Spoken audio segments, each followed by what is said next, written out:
It's Sunday, February 12th, 2012. I'm Kevin McShann, and this is the McShann Sports Beat Report.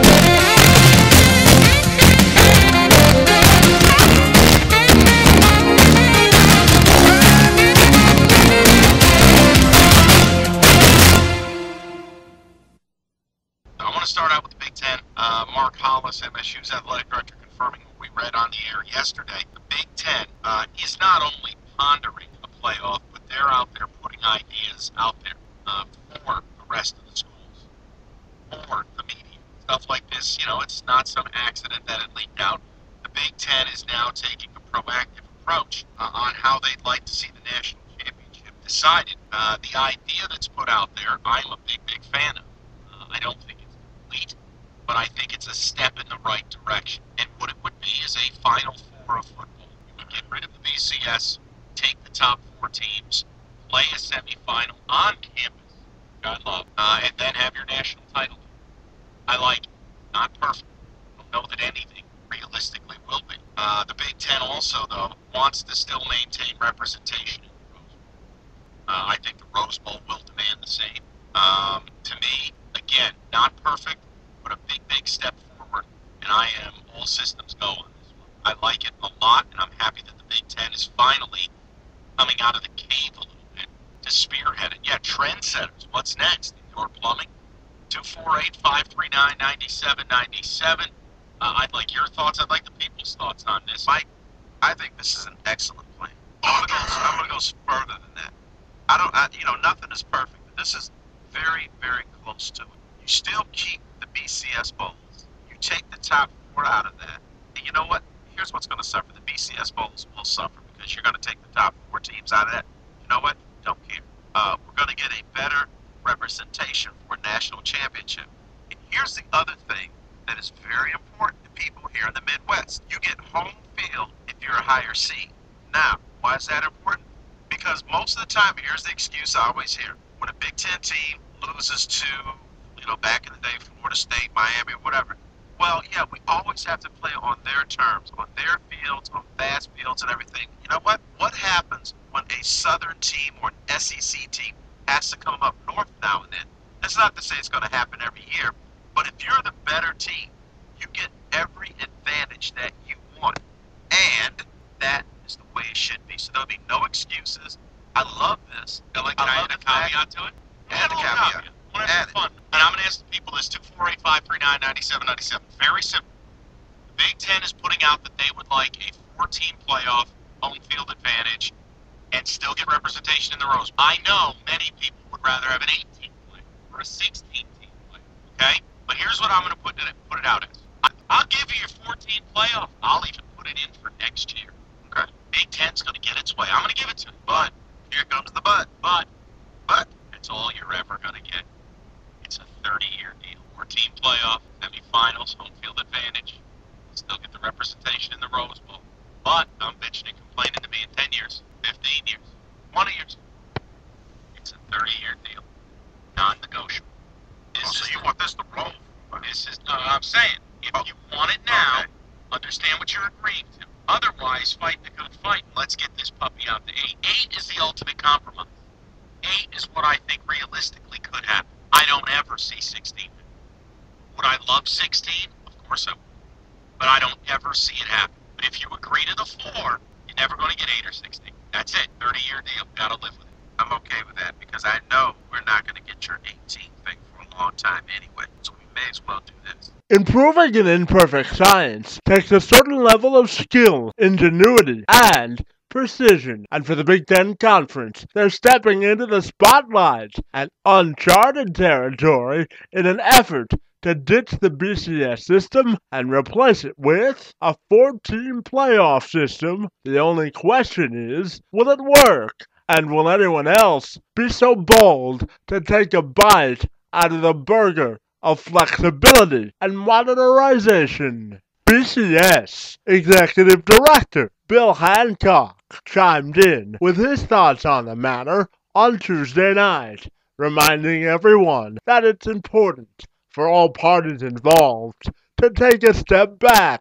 and consider all of the factors and implications before making a final call. Our process is working perfectly, Hancock said. One of the good things about our process is that there is no timetable so that a deliberate and thoughtful decision can be reached. The tricky part, Hancock continued, is our 11 conference commissioners, and the Notre Dame AD may have 12 different opinions about the direction we should go over the next 6 to 8 months. The 11 Bowl Championship Series conferences have already met to discuss possible changes to the system in 2014. Mark Emmert, the NCAA president, has said that he supports a 4-team playoff model. However, he is strongly against a 16-team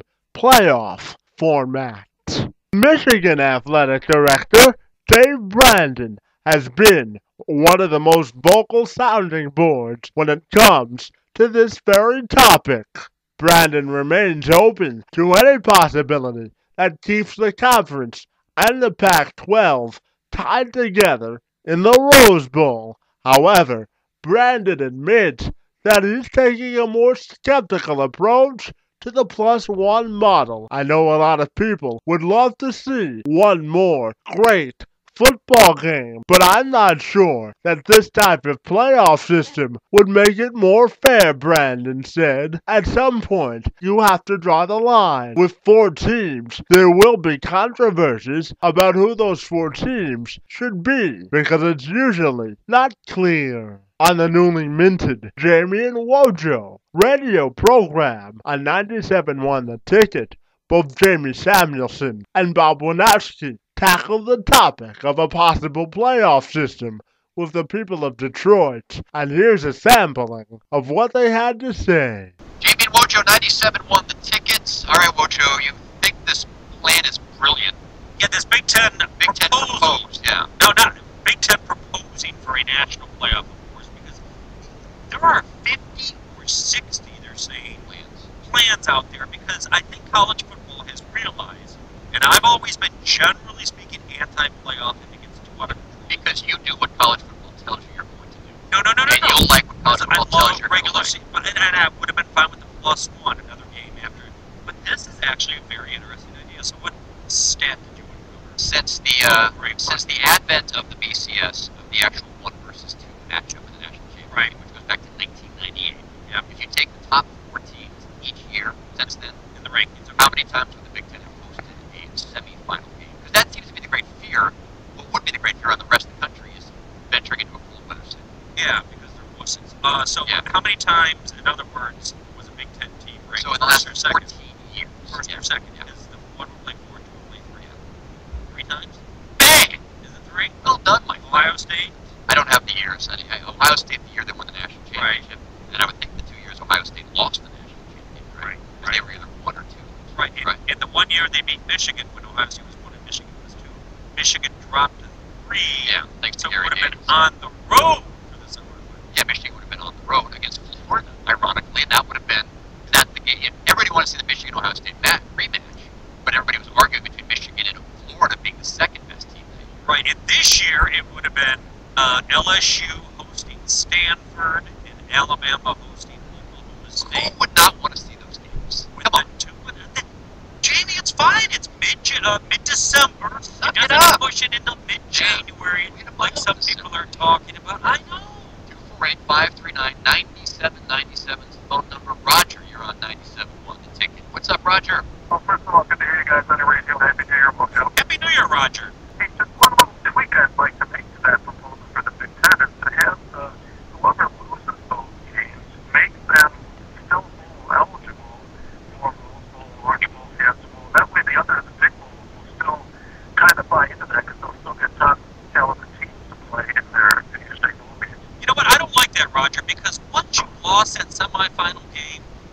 want to crank it up and go out and go to another bowl game. Yeah. You know what I mean? I like the all or nothing aspect of the semifinal games. It's like you made it to the quote unquote Final Four of college football. Okay, the downside is you might not play in a January 1st bowl game. But you'd rather be there. Of course, you'd rather be in the semifinal game. Yeah.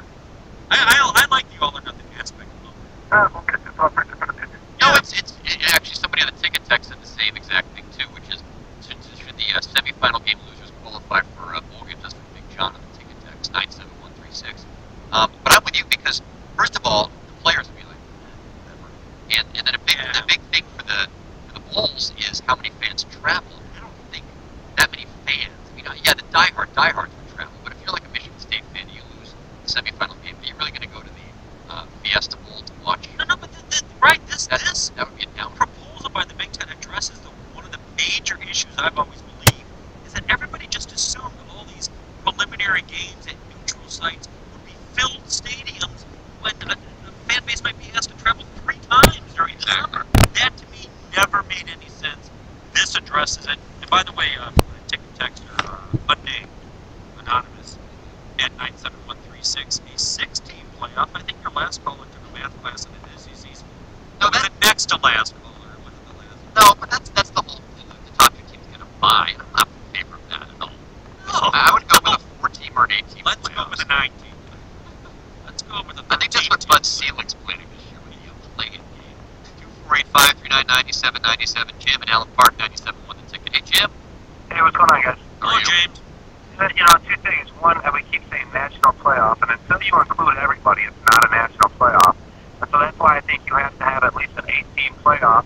Sorry, guys. You have to have an 8-team playoff because Boise State can go undefeated and be a number 6 seed and get in. And if you don't give everybody a chance, how do you have a national playoff? Well, wait, is 8 teams qualify as everybody getting a chance? Well, here's my theory on this, Wojo, is if Boise State goes undefeated, which they have done, and they finish 6, 7, or 8, you should pretty much get in the top 8 if you're undefeated, and you'll at least get a chance. Even if you have to go on the road and play Alabama, at least you get a chance. Who would have thought Butler would have been in the national title game 2 years in a row, coming out of the conference there and saying they don't play anybody? Yeah, but Jim, I'd say they got a chance. they got a chance. I'd say 2 things to that. Number 1, if I'm not mistaken, I can't look it up right now, Boise State, if they had gone undefeated, they have been right there. I mean, 2 years ago they lost to Nevada in their final game. If they'd won that game, they would have played in the national championship game. So Boise State may not be the best example. And secondly, it's progress. Okay, I mean, yes, it's not perfect, and yes, you might leave out Team 9 or Team 5, but at least it's better than what we have now. Can't we all agree on that? Striking the art of competitive balance in sports is an awfully risky proposition most of the time when politics are involved because you've got so many people who want their hands in the cookie jar of final authority, making any final decision often clouded and cluttered. With that being said, at the very least, you have to applaud the Big Ten for finally showing some innovation, creativity, and coming up with an idea that's outside of the box. The question is, will it work? The realm of possibility for success under this model is certainly there. There are still plenty of finer details to iron out, but one must admit that this is a plausible solution to everyone that detests the BCS system. Now, I know that there are those that are in favor of the BCS, and I applaud them for their staunch support of the system. But, at the end of the day, the art of equality is much better than the art of a computer system. Ladies and gentlemen, no system is perfect, not even the BCS. All the Big Ten is requesting from us is to keep an open mind and to embrace the possibility of new ideas and exploring the possibility of improving the product on the field is always a solid solution. Kevin McShann, Sports Beat Report.